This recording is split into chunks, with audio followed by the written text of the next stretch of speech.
मैं आपसे ये भी जानूंगा कि अब जो सूरत हाल दरपेश है मुल्क को, इसमें सोल्यूशन क्या है। लेकिन बिलाल अज़हर साहब से मैं बात कर लूँ, जेहलम से नौमंतखब एमएनए है।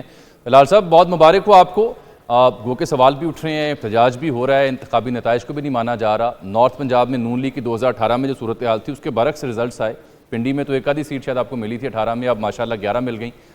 ये बताइए, ये पीपल्स पार्टी और नून लीग के बीच जो चल रहा है, उसमें क्या बाकायदा एग्रीमेंट हो गया है कि वो आपको वोट दे रहे हैं और काबीना में भी आ रहे हैं? क्योंकि बिलावल आज कह रहे थे कि हम काबीना में नहीं जाएंगे। जी जामी साहब, जहाँ तक आपके सवाल का ताल्लुक है, जी देखिए, पीपल्स पार्टी के साथ आपने देखा कि चंद रोज़ कबल शहबाज शरीफ साहब भी मौजूद थे, जरदारी साहब थे, वहाँ पे शौजी शुजात साहब थे, दो तीन और जमातों के भी लीडरशिप के वहाँ पे मौजूद थे। तो एक इन प्रिंसिपल एक बात आपके सामने आई थी और हम पीपल्स पार्टी और पीएमएलएन के हवाले से मुज़ाकराती टीमों की बात हुई थी। वो टीम्स अब मेरे ख्याल से कोई 4 या 5 सेशन उनके हो गए हैं।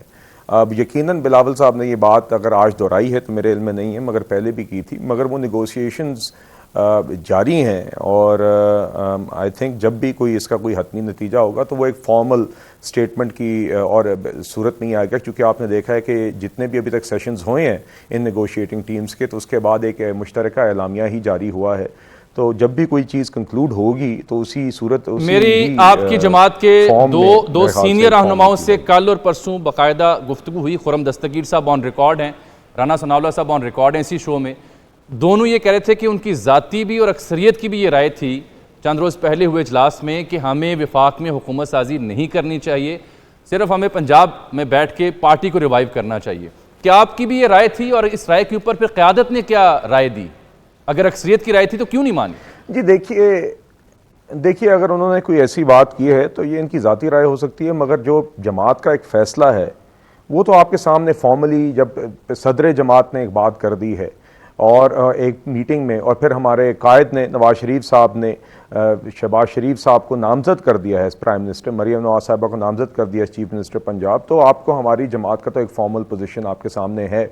अब हम इसी काम पे ही हमारा मकसद है कि जो पार्टीज़ उस दिन एक कोलिशन के फॉर्म में आपके सामने बैठी थीं और फिर उसके बाद जो नेगोशिएशन की बात हुई थी पीपल्स पार्टी के साथ, कि उसको एक हतमी सूरत दिलाई जाए ताकि गवर्नमेंट फॉर्मेशन का अमल पूरा हो सके। जो असम्बली का सेशन है, जो आई बिलीव मेरा ख्याल है जी, मुझे खुद फॉर्मली नहीं पता, बट अगले हफ्ते 10 दिन के अंदर ही शायद एक्सपेक्टेड होगा जी। आई थिंक कि शायद आइन के मुताबिक भी आपको within 3 weeks of polling date करना होता है, तो ताकि उसके बाद गवर्नमेंट फॉर्मेशन में कोई ताख़ीर ना हो और उससे पहले पहले ये चीज़ें तय पा जाएँ।